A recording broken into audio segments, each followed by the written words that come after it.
Aku tuh gak sehat sesuatu. Enggak, apa kayak instan gitu. Lebih efisien seperti ini. Ada triknya seperti ini. Efisien, jadi nggak ada apa jadi rusak, lebih efisien. Seperti itu contohnya. Nggak efektif itu. Efektif itu seperti itu aja. Menurut saya itu. Efektif itu.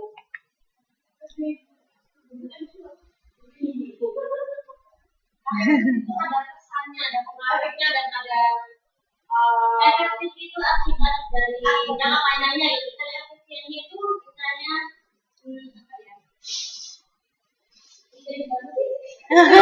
apa ya? Ya sambil istirahat dipikir dulu lah ya. Sambil buka ini nggak apa-apa kok, lihat internet. Ada internetnya nggak? Kok saya nggak bisa nyambung?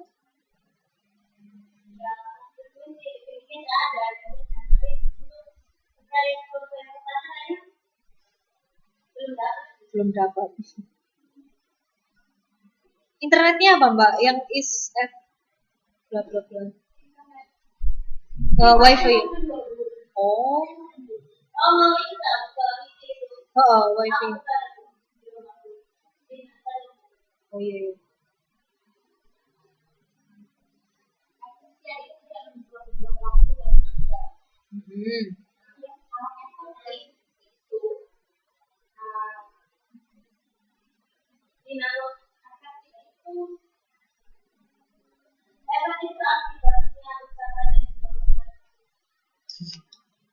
Iya benar.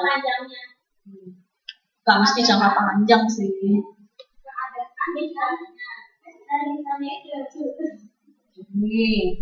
Efisien itu biasanya kaitannya itu sama proses. Benar tadi bilang sama waktu ya. Jadi efisien berarti semakin singkat waktunya, gitu ya. Menghemat waktu itu efisien. Ya itu yang namanya efisien. Kalau efektif itu lebih ke hasilnya. Entah itu gimana pun caranya, pokoknya hasilnya harus seperti ini. Ini contohnya iklan modalnya efektif misalnya. Ini satu kali. Mati. Efisien dia langsung berbuang kan. Habis itu efektifnya itu langsung mati. Nah, kali yang langsung mati. Ya benar. Kalau misalnya dalam ujian gimana? Bukan, ini kan kita ngomongin perencanaan, belajarnya doang. Gitu.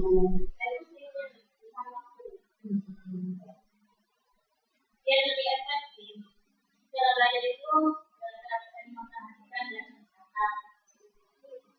dan ya ujian belajar untuk ini, untuk ujian. Belajar untuk ujian, menyiapkan ujian.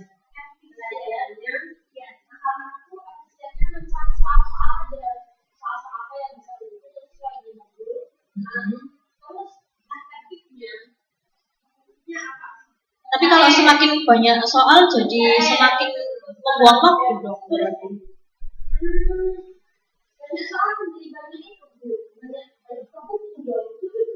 Berarti nggak efisien dong berarti, maksudnya nggak hemat waktu. Nggak tahu sih, ini kan belum saya.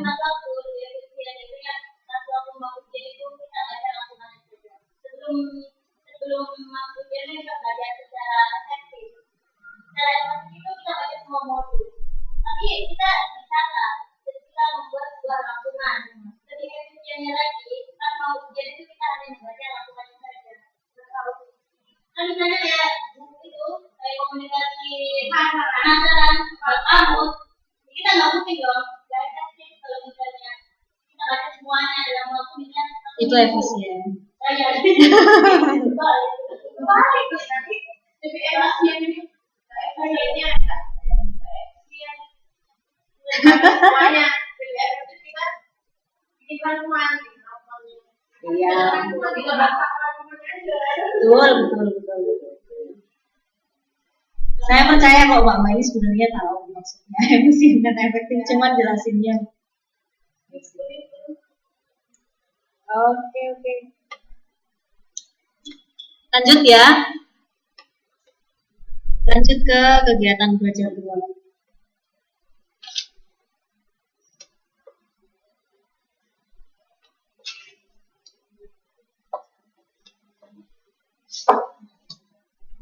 Oke.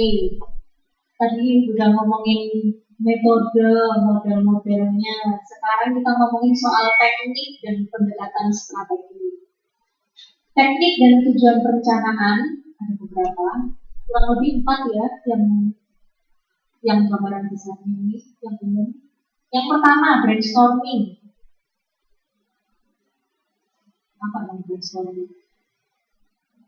Brain itu otak, storm itu apa? Storm itu apa sih bahasa Indonesia-nya? Kayak typhoon itu lah. Nah, badai.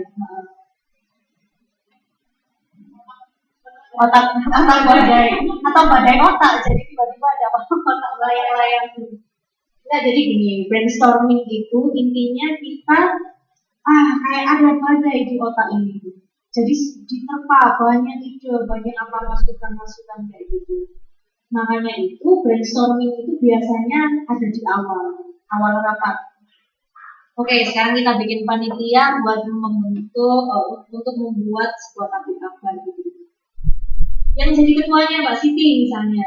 Nah, gimana caranya untuk membuat tablik akbar itu yang menarik, yang meskipun banyak kajian-kajian, banyak tausiah, banyak apa yang kita juga berdoa bersama di tablik akbar. Tapi gimana caranya audiensnya ini nggak ngantuk gitu sampai akhir acara.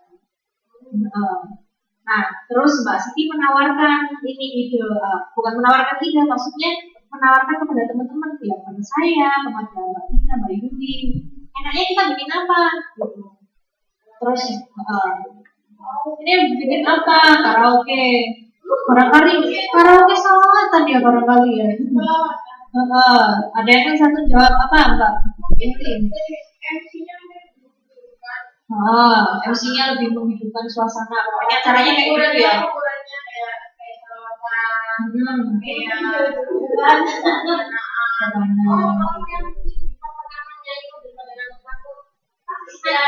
Asismen gitu. Terus ada kuisnya, hadiahnya ini ya keliling dunia gitu. Saya ikut ya sebelum hadiahnya umroh. Saya juga mau jadi peserta deh, nggak mau jadi panitia, jadi peserta aja kalau gitu. Terus kalau ini situasinya lebih brainstorming ini. Kalau Mbak Dina gimana? Tadi kan Mbak Siti menawarkan ini, enaknya gimana nih acaranya biar pesertanya ini nggak ngantuk. Bikin acara apa sih enaknya? Pokoknya dibikin apa gitu nanti kamu lakukan. Apa dong? Tadi Mas, itu ada Bapak itu mau bikin acara apa?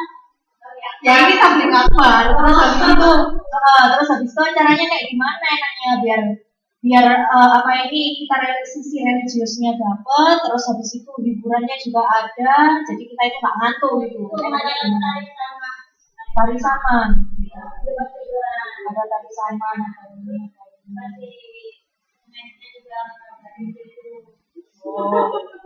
oh iya ya, jadi itu yang dinamakan brainstorming. Jadi biasanya si ketuanya ini ngomongin ada satu acara gitu, terus habis itu si peserta rapatnya ini kira-kira ngomong apa, saya mau ini gitu. Makanya brainstorming ini biasanya memakan waktu yang lama. Soalnya banyak kepala, terus juga banyak pemikiran kan. Akhirnya yang satu pengen ini, yang nantinya sama ketua itu bakal disaring. Mana sih yang bagus? Ternyata broadcast pengen hadiah umroh, uangnya sedikit, nggak cukup. Akhirnya itu dihilangkan gitu. Suasana kayak banyak bikin apa?